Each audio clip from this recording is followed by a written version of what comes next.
Okay, students, now continuing the remaining portion of transformer. I repeat, as I told you, here I have just drawn the brief diagram of the transformer. That was the main diagram. Here, this on this primary coil, here the secondary coil, just to refer.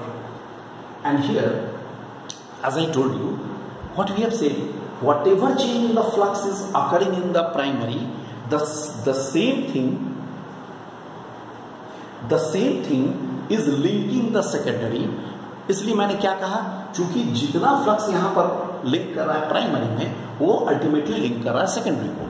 इसलिए हम लोगों ने क्या कहा, rate of change of flux in the primary is equal to that in the secondary. इसलिए d phi p by d t is equal to d phi s by d t. हम लोग यहाँ तक पहुंचे थे. यहाँ से टेक ओवर करें. ES by EP is equal to NS by NP. Number of turns in the secondary by number of turns in primary. This is written as small n. This is called turn ratio. Number of turns in the secondary by number of turns in the primary. This ratio is called the turn ratio. इसे transformation ratio भी कहा जाता है. एक ही बात है, कोई problem नहीं है उसमें. अब यहां पर मैं 3 केसेस डिस्कस करता हूं. मैंने यहां लिख दिया ऑलरेडी, तुम देखो. फर्स्ट केस है for NS greater than NP. उस केस में क्या होगा, अगर number of turns in the secondary number of turns in the primary से ज्यादा होगा तो स्मॉल n का वैल्यू 1 से ज्यादा होगा, यानी ES का वैल्यू भी EP से ज्यादा होगा. ऐसा ट्रांसफॉर्मर कहलाता है स्टेप अप ट्रांसफॉर्मर. यानी अगर कभी कहता है एग्जाम में स्टेप अप ट्रांसफॉर्मर का फिगर बनाओ, तब तुम क्या करोगे, नंबर ऑफ टर्न्स प्राइमरी में कम रखोगे, नंबर ऑफ टर्न्स सेकेंडरी में ज्यादा रखोगे. ठीक है, जो हम लोग यहां किए हुए. Second point, if NS is less than NP, अगर NS का वैल्यू NP से कम हो तब क्या होगा, N का वैल्यू लेस देन 1, यानी उस समय ES का वैल्यू EP, यानी हम जितना वोल्टेज इनपुट में देंगे उससे कम वोल्टेज हमें आउटपुट में मिलेगा. ऐसा ट्रांसफॉर्मर कहलाएगा. That is called step down transformer. Dear students, we always use stabiliser. In our many electrical equipments.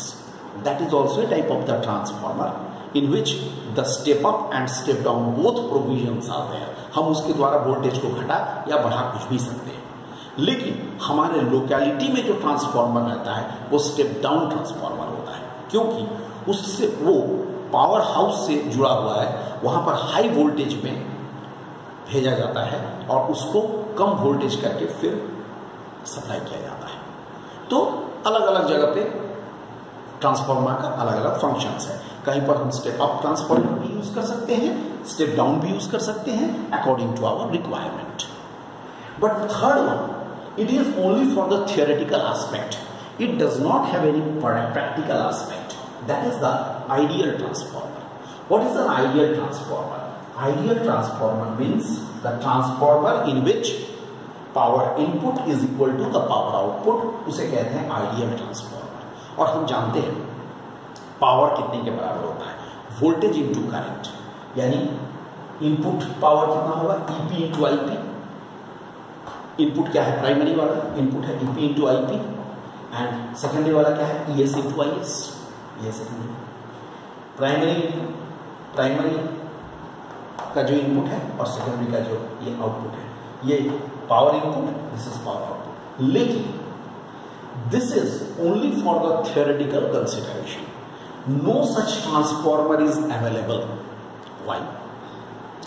No ideal transformer is possible. Means an ideal transformer cannot practically exist. It cannot exist practically. Why it cannot exist practically? अगर मैं कहता हूं जितना power मैंने input में दिया उतना ही power output से निकलेगा, इसका मतलब हुआ मैंने जितना पावर इनपुट में डाला उतना ही पावर आउटपुट में निकलेगा. लेकिन ऐसा संभव नहीं है, because there are always some losses in the transformer. Understand? There are always some losses.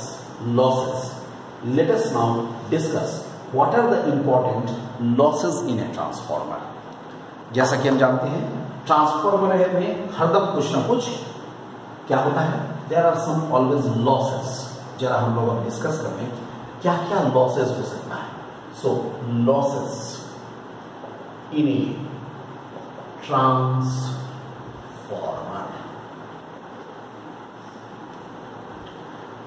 पहला देख, पहले मैं लिस्ट बना देता हूं।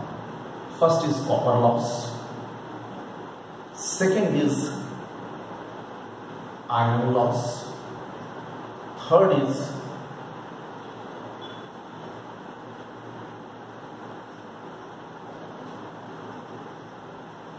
hysteresis loss, fourth is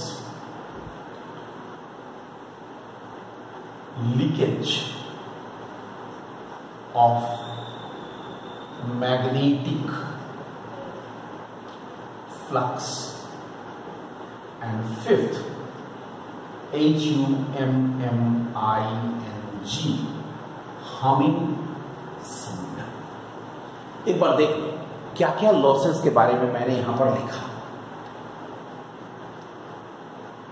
सबसे पहले कॉपर लॉस, एक बार मैं फिर से तुम्हें क्लियर करने के लिए मुझे लगता है एक बार बनाना ही पड़ेगा इस फिगर को। देखो इधर भी वाइंडिंग्स है, इधर भी वाइंडिंग्स है। जैसा कि हम बार बार कह रहे हैं ये प्राइमरी है, ये सेकेंडरी।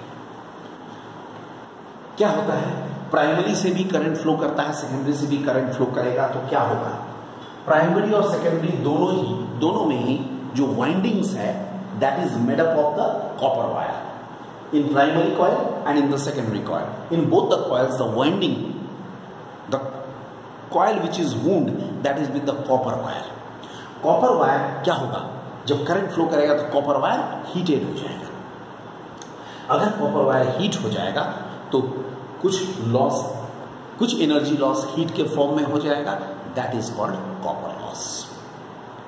ठीक है, this loss can not be minimised because we have to use copper. Copper is a very good conductor. We have to use copper and that will always be heated. Some energy will be lost in the form of the heat. So ये loss होना ही है, हम लोग इसमें कुछ कर नहीं सकते। So this is called copper loss and this loss cannot be minimized. Second is iron loss. What is iron loss? I tell you iron loss is also called, इसका दूसरा नाम भी है, इसका दूसरा नाम है एडी करंट लॉस। हमें एडी करंट के बारे में पता है। क्या होता है, जब फ्लक्स का चेंज होता है through this core, iron core, इस आयरन कोर के थ्रू से जब फ्लक्स का चेंज होता है तो आयरन कोर के सरफेस पर भी एक सरफेस करंट या एडी करंट आ जाता है। सो due to the change in the flux through the iron core, right, the eddy currents are produced in the iron core through that core. So through the iron core eddy current is produced. Iron core किसका बना हुआ है, obviously iron का बना हुआ है, iron का बना हुआ है, तो इसके चलते, इस एडी करंट के चलते भी कुछ एनर्जी लॉस होता है ना, जिसको हम लोग कहते हैं आयरन लॉस या eddy current loss. Then number 3, obviously student, this term hysteresis is definitely a new term for you. Hysteresis actually it is the property of a ferromagnetic substance. Iron का एक बड़ा इंपॉर्टेंट प्रॉपर्टी है, ferromagnetic कोई भी substance, iron, steel, निकल, ये सब के लिए हिस्टेरेसिस होता है। क्या होता है हिस्टेरेसिस में, क्या होता है, ध्यान दोगे, जब फ्लक्स का चेंज हो रहा है मैग्नेटिक मटेरियल, फेरोमैग्नेटिक मटेरियल के थ्रू से जब फ्लक्स का चेंज हो रहा है तो क्या होता है, इसका मैग्नेटिक प्रॉपर्टी बढ़ता है, घटता है। फ्लक्स का चेंज हो रहा है, मैग्नेटाइज कर रहा है, फिर डिमैग्नेटाइज कर रहा है, फ्लक्स बढ़ रहा है, मैग्नेटाइज कर रहा है, फ्लक्स घट रहा है, डिमैग्नेटाइज कर रहा है। So what happens, due to continuous magnetization and demagnetization of the ferromagnetic material, okay, an energy loss takes place, that is called hysteresis loss. So due to continuous magnetization and demagnetization of this iron core, है ना? What happens? Energy loss takes place, that is called hysteresis loss. Okay, तो hysteresis loss को दूर कैसे करते हैं? Hysteresis loss को दूर करने का तरीका है, आयरन के केस में हिस्टेरेसिस लॉस मिनिमम होता है, स्टील के केस में मैक्सिमम होता है। इसलिए choice of iron is just to minimise the hysteresis loss. और हम बोलने भूल गए, आयरन लॉस को कैसे कम किया जा सकता है? How to minimise iron loss? Iron loss को मिनिमाइज करने के लिए ही हमने लैमिनेटेड आयरन कोर्स लिया है। लैमिनेटेड करने से वो स्लॉट कटिंग, लैमिनेट करने से आयरन लॉस घट जाता है। ठीक है, उसके बाद leakage of the magnetic flux, हम जो बार बार बोल रहे हैं, हम लोग बार बार बोल रहे हैं कि प्राइमरी में जितना फ्लक्स होगा वो जाकर सेकेंडरी में लिंक करेगा, लेकिन कोई जरूरी है कि as a whole it may be possible that all the flux lines may not link the secondary, but they may leak out. कुछ हो सकता है ऐसा लिंक कर जाए। ये जो फ्लक्स लाइन जा रहा है, इस जाने के दौरान कुछ हो सकता है लिंक कर जाए, पूरा यहाँ नहीं पहुंचे, तब तो एरर आ जाएगा, एनर्जी लॉस होगा उसके फॉल में भी। उसको मिनिमाइज करने के लिए क्या करते हैं? We keep primary and secondary coil as close as possible so that we can be sure that whole flux lines may cut the secondary. The whole of the flux lines which are coming out of the primary may link the secondary. इसको minimise करने का यही तरीका है। और lastly humming sound. कोई भी transformer, कोई भी मशीन जब वर्क करता है तो एक साउंड निकलता है।